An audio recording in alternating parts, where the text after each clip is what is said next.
que el asfalto es una cinta negra y sin fin, devorada por los faros de un camión que es la única bestia despierta en esta noche de diluvio. La lluvia golpea el parabrisas con un ritmo hipnótico, y el vaivén de los limpiaparabrisas es el único metrónomo que mide el paso de las horas muertas. Dentro de la cabina, el aire huele a café rancio y a soledad. Leo sujeta el volante con manos que han olvidado el tacto de otra cosa que no sea el cuero gastado. Sus ojos, fijos en la línea discontinua que la máquina engulle sin piedad, ya no buscan un destino, solo la siguiente curva, el siguiente kilómetro que lo aleje de un lugar que no está en ningún mapa. Cada viaje es una huida. Huye del silencio de un apartamento vacío, del teléfono que nunca suena, de los rostros compasivos de los pocos que aún recuerdan. La carretera es su cómplice y su castigo, un purgatorio de estaciones de servicio fantasmales y luces de neón que parpadean como promesas rotas. Un viejo tema de rock suena bajo en la radio, una melodía que antes compartía y que ahora es solo un eco en el habitáculo desierto. El nombre de ella es un fantasma en sus labios, una palabra que no se atreve a pronunciar en voz alta, por si el sonido la hiciera demasiado real, por si rompiera el frágil equilibrio que lo mantiene funcional. El cansancio se le pega a los huesos, pero no es el cansancio de la falta de sueño. Es una fatiga del alma, un peso que se instaló en su pecho hace mucho tiempo y que ninguna cantidad de kilómetros ha logrado aligerar. A veces, por el rabillo del ojo, cree ver sombras que danzan en los arcenes, figuras retorcidas por la velocidad y la lluvia, pero siempre las atribuye a la fatiga, a los trucos que una mente agotada juega para no enfrentarse a su propia oscuridad. Son solo árboles, se repite, solo señales de tráfico. Pero esta noche es diferente. La lluvia es más densa, la oscuridad más profunda, como si la propia noche quisiera tragarse la carretera. Las luces largas barren la negrura y por un instante, solo un instante, iluminan una figura inmóvil en el arcén. No es un animal, no es un coche averiado, es algo humano, pero extrañamente quieto, con la cabeza gacha bajo el aguacero. Pasa a su lado en una fracción de segundo, un borrón en la periferia. Su corazón da un vuelco. Instintivamente mira por el retrovisor, pero solo ve la oscuridad y la estela de agua que levanta su propio camión. No hay nada. Se obliga a respirar, a calmar el pulso acelerado. La fatiga, se dice una vez más, es solo la maldita fatiga. Y justo entonces, la radio que seguía susurrando aquella vieja canción, se corta con un chirrido agudo de estática. Y en medio del ruido blanco, una voz infantil, clara y cercana, susurra una sola palabra a través de los altavoces. Su nombre. El camión sigue devorando kilómetros, pero el silencio que ha dejado la estática es un abismo. Leo aprieta la mandíbula, los músculos de su cuello tensos como cables de acero. Intenta anclar su mente a la lógica, a las explicaciones sencillas. Una interferencia, un programa de radio nocturno, la broma macabra de algún otro conductor en la misma frecuencia. Pero la voz era demasiado nítida, demasiado íntima. Era una aguja helada clavándose directamente en el centro de su memoria. El motor ruge, un monstruo de metal que intenta ahogar el eco de esa única palabra. Pero el nombre resuena en la cabina, rebota en el cristal empapado y vuelve a él una y otra vez. Entonces ocurre de nuevo. Esta vez no hay estática, no hay radio. La voz surge del asiento vacío a su lado, tan suave como el aliento de un niño dormido, pero con la claridad de una sentencia. Papá. La palabra lo golpea con la fuerza de un impacto físico, le roba el aire y hace que el volante tiemble en sus manos. Gira la cabeza bruscamente, el corazón desbocado, esperando con toda esperanza y temiendo con toda su alma ver a alguien allí. Pero solo está el vacío, el viejo mapa de carreteras arrugado sobre el vinilo gastado. Sin embargo, por un instante, el olor a galletas y a lluvia fresca, el aroma de ella, llena el espacio, un perfume imposible que su cerebro ha guardado bajo 1000 cerrojos. La carretera frente a él se vuelve un túnel inestable. Las luces lejanas de los pósteles se estiran y se contraen como estrellas moribundas. Siente que el camión ya no avanza sobre asfalto, sino sobre el fino hielo de su propia cordura. Las sombras en los arcenes ya no son árboles, ahora tienen formas familiares, siluetas de momentos que creía enterrados. Ve un columpio balanceándose sin que nadie lo empuje, la puerta de una casa que ya no existe, el contorno de una bicicleta tirada en la hierba.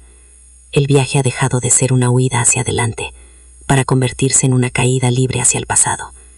Cada kilómetro recorrido ya no lo aleja, sino que lo acerca más y más al epicentro del dolor.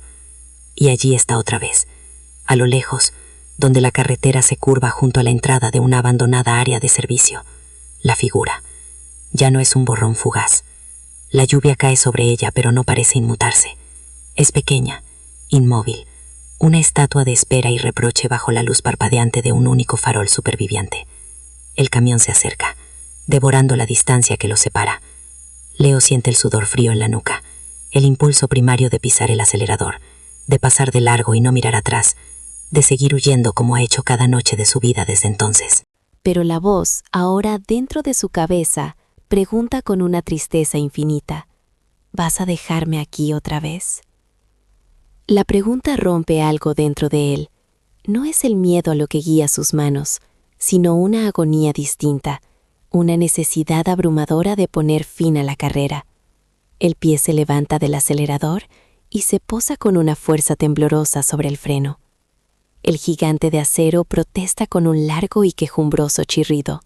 Los neumáticos se aferran al asfalto mojado. El mundo exterior se detiene. El camión se desvía lentamente hacia el arcén, las luces largas bañando a la figura solitaria en un halo de luz blanca y cruda. Con un último suspiro de los frenos de aire, la máquina se detiene por completo. Leo apaga el motor. El silencio que cae es absoluto, sagrado y aterrador. Ha llegado al final de la huida. A través del parabrisas, entre el barrido lento de los limpiaparabrisas, la pequeña figura no se mueve, solo espera. El clic del cinturón de seguridad al soltarse resuena en la cabina como el primer golpe de un martillo que rompe una cadena. Por un instante, Leo permanece inmóvil, con la mano sobre la hebilla fría, sintiendo el latido de su propio corazón como un tambor lejano. El miedo sigue ahí, un nudo helado en el estómago, pero algo nuevo ha brotado a su alrededor, una calma extraña, la quietud que precede a los actos inevitables. Ya no hay más carretera a la que huir. El camino ha terminado aquí, en este pedazo de asfalto olvidado, bajo la mirada de un fantasma hecho de lluvia y memoria. Abre la puerta. El aire nocturno y húmedo lo golpea, trayendo consigo el olor a tierra mojada y el sonido ensordecedor de la lluvia cayendo sobre el metal. Cada gota que le golpea la cara es un recordatorio, un bautismo forzoso. Baja del estribo, sus botas se hunden ligeramente en la gravilla del arcén. El mundo se ha reducido a este pequeño escenario, la mole de su camión a la espalda, el farol parpadeante arriba, y frente a él, la silueta que lo ha detenido todo. Da un paso y luego otro. No camina hacia una aparición, camina hacia el epicentro de su dolor, hacia el recuerdo que ha intentado desgastar kilómetro a kilómetro sin éxito. Al acercarse, los detalles se hacen nítidos a través del velo de agua. El impermeable amarillo, demasiado grande para ella. Las botas de goma rojas, manchadas de un barro que no existe. El pelo oscuro pegado a la frente. Levanta la cabeza, y sus ojos, dos pozos de una tristeza insondable, se clavan en los suyos. No hay reproche en ellos, sola una espera infinita. Leo se detiene a un brazo de distancia, el aliento atascado en la garganta. Las palabras que ha ahogado durante años luchan por salir. Y finalmente, con una voz rota, rasgada por el desuso, pronuncia el nombre que era su tabú: Sofía. El sonido de su nombre, dicho en voz alta, no destruye el mundo, no abre ninguna grieta a la tierra. Simplemente flota entre ellos, limpio y puro, lavando el aire viciado de culpa. La figura de Sofía no se desvanece ni le habla, solo da un pequeño paso hacia él y levanta una mano, no para tocarlo, sino como una ofrenda. Y en ese gesto, Leo comprende. No ha venido a castigarlo, ha venido a ser encontrada. Él no tenía que huir de ella, tenía que volver por ella, recogerla del arcén donde su memoria la había abandonado. Lentamente, como si temiera que fuera a romperse, levanta su propia mano, grande y callosa, y la acerca a la de ella.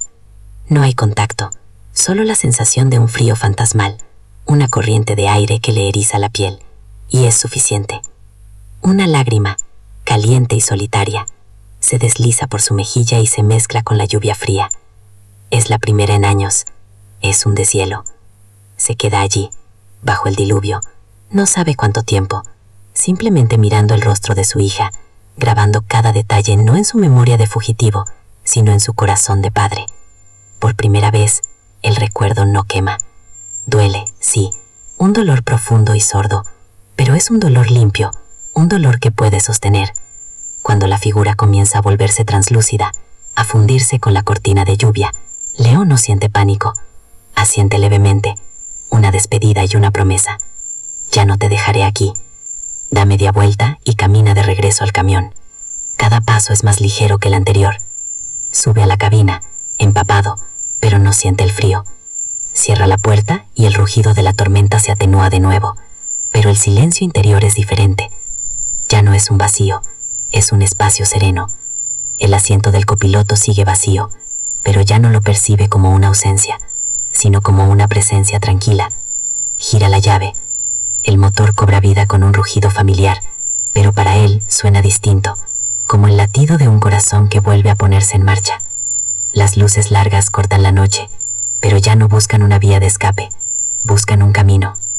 Engrana la primera marcha, y el camión se incorpora a la carretera con una suavidad que Leo no recordaba. Ya no lucha contra el volante, sus manos lo guían con un propósito renovado. La carretera ya no es un purgatorio, es solo una carretera. Los árboles en los márgenes son solo árboles, la lluvia que golpea el parabrisas es solo lluvia. Conduce durante horas, pero el cansancio del alma ha desaparecido, reemplazado por una lucidez cristalina. Ya no huye del pasado, lo lleva consigo, sentado en silencio a su lado, como un copiloto fiel. Y entonces, en el horizonte, donde la negrura de la noche se encuentra con el asfalto, una fina línea de un gris pálido comienza a dibujarse. El amanecer. No es una explosión de luz, sino una promesa tímida, la primera pincelada de color en un lienzo oscuro. Leo mantiene la vista fija en esa luz incipiente, en ese nuevo día que nace de la noche más larga de su vida. Una sonrisa casi imperceptible se dibuja en sus labios. El viaje aún es largo, pero por primera vez sabe a dónde se dirige. Ya no busca un destino en un mapa, sino la paz al final del camino. Y sabe, con una certeza que le calienta el pecho, que este kilómetro, el que está recorriendo ahora, ya no es el de la huida. Es el primer kilómetro del resto de su vida. El camión no se detiene en una estación de servicio anónima, sino a las afueras de un pueblo pequeño, de esos que la autopista ha dejado atrás. El sol ya ha disuelto las últimas hebras de la noche, y el mundo, lavado por la lluvia, brilla con una claridad casi dolorosa. Leo apaga el motor, y el silencio que lo envuelve ya no es el de la soledad, sino el de la llegada. Baja de la cabina, y cada movimiento es deliberado, sin la urgencia febril de la huida. Frente a él hay una casa modesta, con un jardín descuidado, donde los restos de un columpio de madera se aferran a la tierra, como un esqueleto olvidado. La puerta de la casa se abre, y una mujer aparece en el umbral. Sus ojos, que un día compartieron el mismo cielo que los de Leo, ahora reflejan un paisaje de años de distancia y dolor compartido en silencio. No hay palabras, no hacen falta. Él ha vuelto, y en la calma de su mirada, ella ve que el hombre que se fue no es el mismo que ha regresado. Él no ha venido a pedir perdón, ha venido a empezar a merecerlo. Los días que siguen no son de grandes gestos, sino de pequeños actos de reconstrucción. El primer ladrillo es reparar el viejo columpio, sus manos grandes y ásperas moviéndose con una delicadeza que creía perdida, lijando la madera, ajustando las cadenas. No es solo un columpio, es una promesa. Luego vienen las conversaciones, torpes al principio, retazos de frases dichas en la cocina mientras el café se prepara, que poco a poco van tejiendo el tapiz de los años perdidos. Leo aprende a quedarse quieto, a escuchar el silencio sin que los fantasmas lo llenen.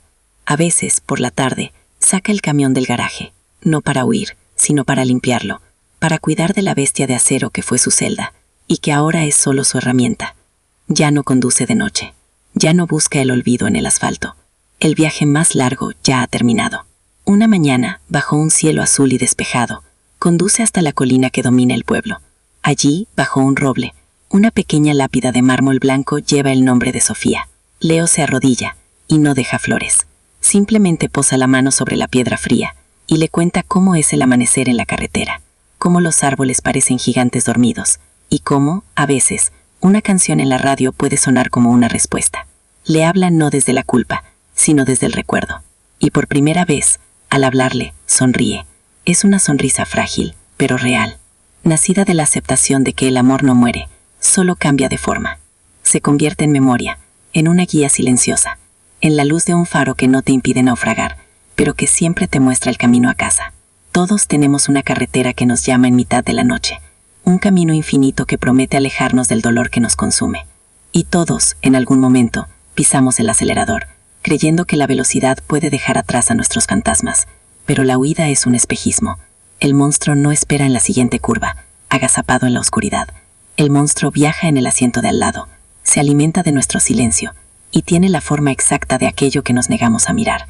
La verdadera batalla no se libra contra las sombras del asfalto, sino en el pequeño espacio de una cabina, en el interior de un corazón que se resiste a detenerse. Porque el kilómetro más difícil, el kilómetro final, no es el que te lleva a un destino, sino el que te obliga a enfrentarte a ti mismo. Y es ahí, en ese instante de rendición, cuando dejas de buscar la luz al final del camino, que descubres la verdad más profunda, que la luz nunca estuvo fuera, siempre fuiste tú. Tu única tarea siempre fue aprender a brillar en mitad de tu propia tormenta.